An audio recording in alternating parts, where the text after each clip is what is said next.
บายดีตอนนี้เขาก็มาอยู่กับมุกดาวันสันติพรเนาะสบายดีมุกดาวันเนาะสบายดีอ่าเขาจะมาขอสัมภาษณ์เนาะชีวิตก่อนและหลัง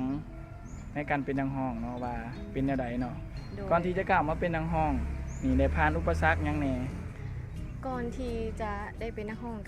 ก็มีอุปสรรคหลายๆอย่างเนาะก็เช่นว่าหนึ่งก็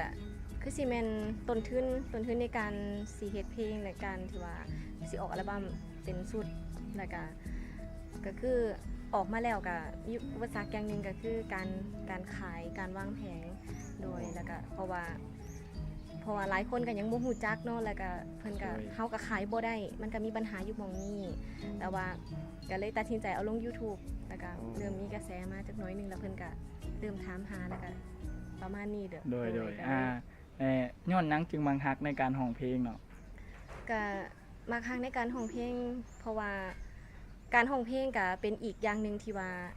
สามารถที่สร้างรายได้ให้กับครอบครัวเพื่อมาจุนเจือครอบครัวพ่อแม่อ้ายเอ้ยน้องได้เพราะว่าพ่อก็เฮ็ดวงดนตรีลูกก็ต้องช่วยพ่อทำมาหากินสินะแล้วก็เลยเริ่มร้องเพลงแต่น้อยแล้วก็มาครั้งในการร้องเพลงมาเลยโดยบัดนี้เจ้ามีความรู้สึกแนวใดเนาะที่ว่ามีคนติดตามเจ้าหลายหลังจากที่ว่าออกอัลบั้มมาแล้วเนาะก็มีความรู้สึกที่ว่าดีใจเนาะที่ว่ามีคนมาติดตามมีคนหักคนแพงของมาหักมาแพงเฮาจังซี่เฮาก็รู้สึกดีใจหลายโดยเจ้ามีไผบ่ที่ว่าเป็นแรงบันดาลใจของเจ้าเนาะที่ว่าเฮ็ดให้เจ้าอยากเป็นนักร้องนะเว้าถึงแรงบันดาลใจก็คือสิเป็นไผบ่ได้ก็คือทำอิฐก็แม่นพ่อแล้วก็ครอบครัวเพราะว่าพ่อเป็นคนที่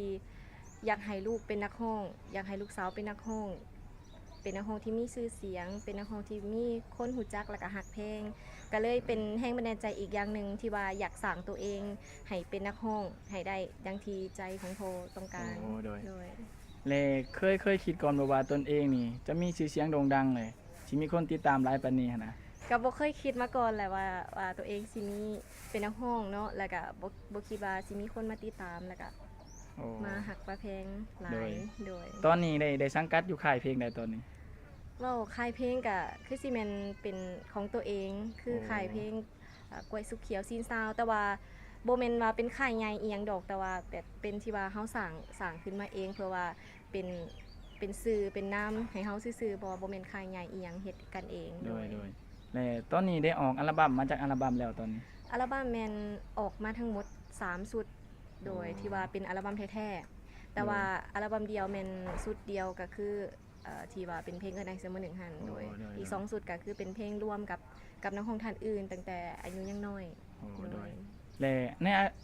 อนาคตข้างหน้านี่ได้มีการวางแผนบ่ว่าจะออกอัลบั้มใหม่มีเนาะมีการวางแผนแล้วก็ตอนนี้ก็คือเฮากำลังเกียมเพลงชุดใหม่อยู่กำลังเฮ็ดอยู่แต่ว่ายังบ่ทันได้ออกมาเป็นอัลบั้มเทื่อแต่ว่าตอนนี้ก็คือปล่อยไปแล้ว4ผลงานเพลงเป็นผลงานเพลงใหม่กำลังเกียมสิถ่ายทำกันอยู่อีกจักหน่อยก็คือสิได้เป็นอัลบั้มใหม่อีกมันเคล็ดลับในการรักษาเสียงของเจ้าดินะได้มีเคล็ดลับแนวใดเนาะเคล็ดลับบ่ก็คือสิบ่มีหยังหลายก็คือมีแต่ออกกำลังกายแล้วก็พักผ่อนให้เพียงพอเพราะว่าเฮาบ่มีสูตรตายตัวในการรักษาเสียงเนาะโดยเวลาว่างที่ว่าบ่ได้ไปร้องเพลงนี่นะได้เฮ็ดหยังเนาะเวลาว่างก็บ่ได้ไปร้องเพลงก็คืออยู่บ้านอยู่น้ำแม่อยู่น้ำเอื้อยน้ำน้องแล้วก็เฮ็ดนั่นเฮ็ดนี่บ่เฮ็ดเล่าเพลงซ้อมเพลงโดยเพราะว่าเฮาก็มีโปรเจกต์เพลงใหม่อีกหลายๆผลงานเพลงอยู่โดยตอนนี้เป็นคนที่มีชื่อเสียงโด่งดังแล้วนี่ได้มีการวางตัวเองแนวใดเนาะก็คือเก่าโดยถึงสิเป็นจังได๋ก็ยังเป็นมุกดาวันคนเก่าคือเก่าเพราะว่าทุกมื้อนี้เฮามีทุกมื้อนี้ได้ก็ย้อนว่าแฟนเพลงแล้วก็ทุกท่านที่ว่าต้อนรับแล้วก็นิยมเฮาโดยก็คือเก่าเลยและท้ายสุดนี้อยากให้ฝากผลงานเพลงของตัวเองเนาะก็สุดท้ายก็ขอฝากผลงานเพลงเนาะทั้งผลงานเพลงเก่าแล้วก็ผลงานเพลงใหม่ผลงานเพลงใหม่ก็มีหลายๆผลงานเพลงเนาะเช่นผลงานเพลงลมพัดไทยอดีตฮัก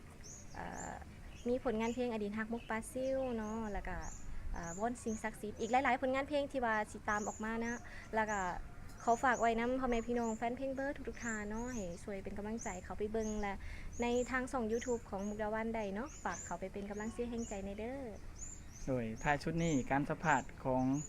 เฮาเนาะก็สิ้นสุดลงแล้วขอขอบใจมุกดาวันที่ให้ โด ข้อย มูล ขอบใจ มา คือกันเด้ ขอบใจ โดยขอบใจหลายๆ